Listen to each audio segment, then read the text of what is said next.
Welcome to everyone.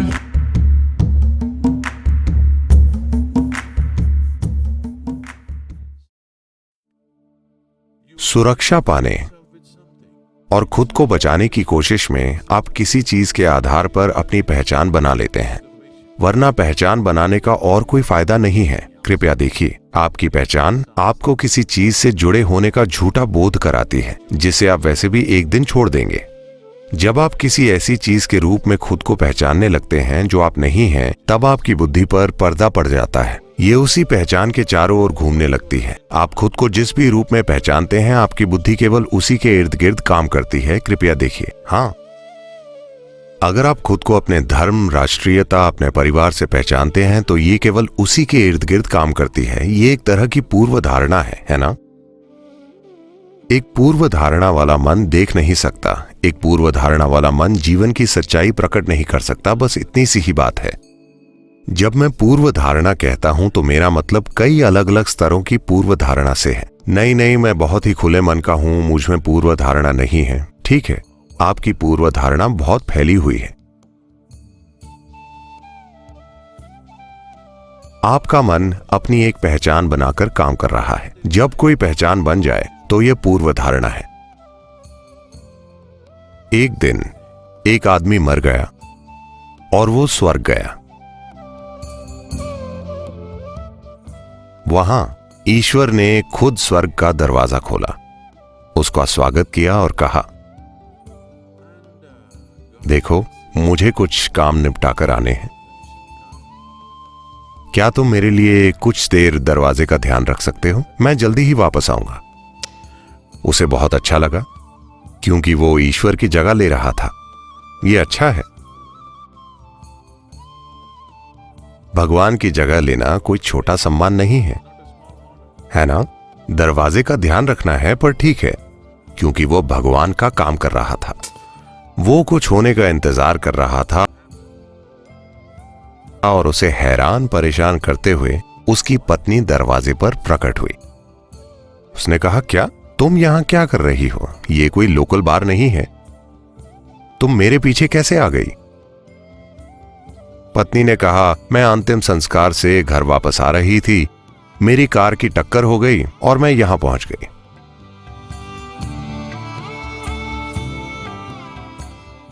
जब वो दाखिल हुआ था, तो ईश्वर ने उसके सामने एक परीक्षा रखी थी। जब वो दरवाजे पर आया था, तब ईश्वर ने उससे पूछा था, देखो मेरे बेटे, तुम यहां आए अच्छी बात है, पर अगर तुम स्वर्ग में प्रवेश चाहते हो तो तुम्हें एक शब्द बोलना होगा। तो उसने सोचा, हे भगवान, क्या ये बूढ़ा आदमी स्कूल टीचर है? ये स्पेलिंग के लिए कह रहा है। क्या यहां भी कम वक्त स्पेलिंग टेस्ट होते हैं? ईश्वर ने कहा, चिंता मत करो, ये एक सरल शब्द है। क्या शब्द है प्रभु? ईश्वर ने कहा, तुम्हें लव शब्द की स्पेलिंग बतानी है। फिर उसने सोचा,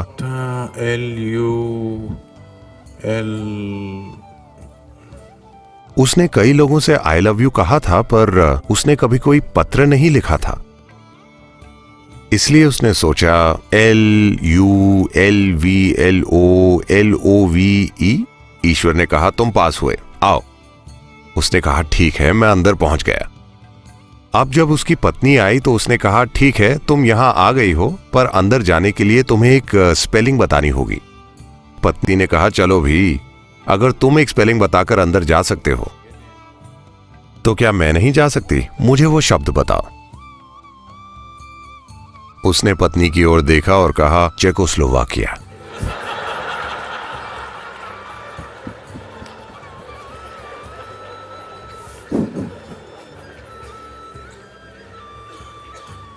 मन पूर्व धारणाओं से भरा हुआ है। ये इससे तय होता है कि आप खुद को किस रूप में पहचानते हैं। आप जिस भी रूप में खुद को पहचानते हैं, आपका मन उसी के चारों ओर घूमता है। इस समय आप खुद को ऐसी कई चीजों के रूप में पहचानते हैं जो आप नहीं हैं। मिसाल के लिए, मैं अभी बोल रहा हूं, और बोलते हुए अचानक अगर मैं ये ग्लास उठाकर कहूं, ये मेरा ग्लास है, तो आप सोचेंगे लगता है सद्गुरु को कोई परेशानी है। लेकिन ठीक है, सभी कहते हैं सद्गुरु बुद्धिमान हैं, चलो सुनते हैं। थोड़ी देर बाद मैं कहूं ये मैं हूं, तो आप कहेंगे चलो अब बहुत हो गया।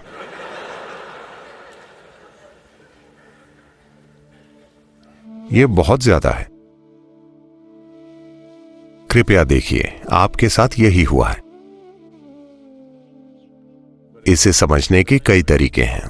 उदाहरण के लिए, आपके सामने थाली में खाना आता है, आप कहते हैं ये मेरा खाना है, आप उसे खाते हैं और फिर कहते हैं ये मैं हूं। क्या ऐसा नहीं है? जिसे आप मेरा शरीर कहते हैं बस भोजन का एक ढेर है या नहीं? हां, ये वही भोजन है जो आपने खाया है ना? जो आप इकट्ठा करते हैं वो आपका हो सकता है। फिलहाल मैं इस पर बहस नहीं करूंगा, पर वो आप कभी नहीं हो सकते, है ना? हां, जो कुछ भी आप इकट्ठा करते हैं वो आपका हो सकता है, पर वो आप कभी नहीं हो सकता, है ना? क्या आपने अपने शरीर को कुछ समय के दौरान इकट्ठा किया है? हां या ना?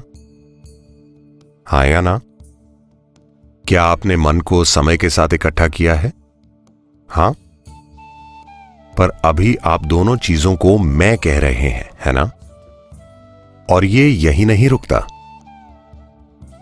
ये कई चीजों में फैल जाता है। आपका घर, आपकी कार, आपकी चीजें, आपका पैसा, आपके बच्चे, आपका पति, आपकी पत्नी, लाखों दूसरी चीजें, आपका धर्म, आपके विचार, आपकी धारणाएं, सब कुछ। आप ऐसी बहुत सारी चीजों के रूप में खुद को पहचानते हैं जो आप नहीं हैं। जब आप इस तरह के हो जाते हैं तो आपकी बुद्धि पर पर्दा पड़ जाता है। ये एक कमजोर बुद्धि है, उसने अपनी पैठ खो दी है। It simply repeats old nonsense. ये केवल पुरानी बकवास को दोहराती रहती है। आपने तेनाली रामकृष्ण के बारे में सुना है? तेनालीराम एक विदूषक थे। कृष्ण देवराय के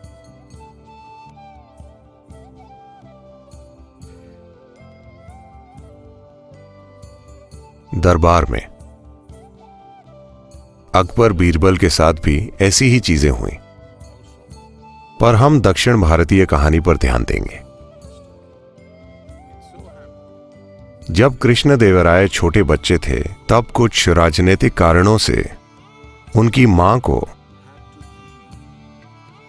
कुछ ही महीनों के कृष्ण देवराय को देखभाल के लिए किसी दूसरी औरत के पास छोड़कर कहीं जाना पड़ा। 18 महीनों से ज्यादा समय तक वो बच्चा मां से अलग रहा, पर उसे दूसरी महिला पाल रही थी, जिनका अपना भी एक बच्चा था जो कृष्ण देवराय से कुछ ही महीने बड़ा था। तो इस स्त्री ने कृष्ण देवराय को अपने बच्चे की तरह पाला। उन्होंने कृष्ण देवराय को अपना दूध पिलाया और वे बड़े हुए। बाद में उसकी मां ने वापस आकर कृष्ण देवराय को वापस ले लिया और उसके बाद वे एक महान शासक बने। तो वो बच्चा जो उस दूसरी स्त्री का बच्चा था, कृष्ण देवराय ने उसे हमेशा अपने भाई की तरह माना, एक बड़ा भाई। क्योंकि हमने एक ही मां का दूध पिया है इसलिए हम भाई हैं, वे ऐसा मानते थे।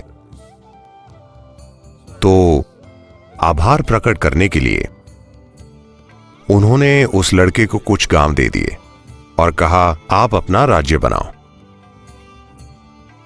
इस देहाती को कुछ चीजें मिल गईं और कुछ ही सालों में उसने सब कुछ गंवा दिया और फिर से उसी स्थिति में पहुंच गया। कृष्ण देवराय एक बहुत बड़े सम्राट बने। फिर एक दिन ये आदमी जो तब 30 साल से ज्यादा की उम्र का था, उसने सोचा मेरा छोटा भाई बहुत बड़ा सम्राट हो गया है और मेरे पास कुछ नहीं है, मैं वहां जाता हूं और देखता हूं मुझे क्या मिल सकता है। और वो चला गया। कृष्ण देवराय ने उसका वैसा ही स्वागत किया जिस तरह कोई बड़े भाई का स्वागत करता है। उन्होंने उसे सभी तरह के सम्मान दिए, सारी आवभगत की और दरबार में एक स्थान दिया। वो ये सब देखता रहा। कृष्ण देवराय के दरबार में बहुत शानदार प्रतिभाओं का जमावड़ा था। उसने ये सब देखा। हर तरह की बहस हो रही थी, संगीत कार्यक्रम हो रहे थे हर रोज। वो अचंभित हुआ। और सबसे बढ़कर तेनालीराम एक बहुत ही बुद्धिमान सहायक था। फिर उसने कृष्णदेवराय से अपना दुखड़ा रोया। तुम इतने सफल हो, तुम बहुत बड़े राजा हो गए हो, क्योंकि तुम्हारे पास इतने बुद्धिमान लोग हैं। काश मेरे पास भी ऐसे ही लोग होते, तो मैं भी बहुत बड़ा राजा होता। खास तौर से ये तेनालीराम, अगर मेरे पास ऐसा कोई होता तो मैं भी एक बहुत महान शासक होता। तो कृष्णदेवराय को यह सुनकर बुरा लगा और उन्होंने पूछा, मैं आपके लिए क्या कर सकता हूं मेरे भाई? उसने कहा, अगर तुम इस तेनालीराम को मुझे दे दो तो मैं जाकर अपना महान साम्राज्य बनाऊंगा। तो कृष्णदेवराय ने तुरंत तेनालीराम को बुलाया और आदेश दिया, आपको मेरे भाई के साथ जाना होगा, उन्हें आपकी जरूरत है। तो तेनालीराम ने कहा, वो आपके बड़े भाई को मेरी जरूरत है, मैं उनके साथ अपने बड़े भाई को भेज सकता हूं। कृष्णदेवराय को यह विचार अच्छा लगा, क्योंकि वे तेनालीराम को खोना नहीं चाहते थे, पर साथ ही उनका बड़ा भाई भी उसे मांग रहा था। उन्हें समझ में नहीं आया कि क्या करें। ओह, वाकई आपका बड़ा भाई है, मुझे नहीं पता था। हाँ, मेरा एक बड़ा भाई है, मेरे बड़े भाई को आपके बड़े भाई के साथ भेज देते हैं। तो उन्होंने जाकर उस व्यक्ति से पूछा, तेनालीराम का बड़ा भाई आपके साथ जाने के लिए तैयार है, क्या यह ठीक है? तो उस मूर्ख ने सोचा, अगर तेनालीराम इतना बुद्धिमान है तो उसका बड़ा भाई। उसने कहा, ठीक है। अगले दिन उसे जाना था और एक बड़ी विदाई आयोजित की गई। फिर दरबार की भरी सभा में सभी इकट्ठा हुए और तेनालीराम एक बैल के साथ दाखिल हुए। वे दरबार में आए। कृष्णदेवराय ने यह सब देखकर पूछा, ये क्या है? तुम इस बैल को सभा में क्यों लाए हो? नहीं ये मेरा बड़ा भाई है। उन्होंने कहा, क्या बकवास है, तुम क्या कहने की कोशिश कर रहे हो? नहीं, हम दोनों ने एक ही मां का दूध पिया है।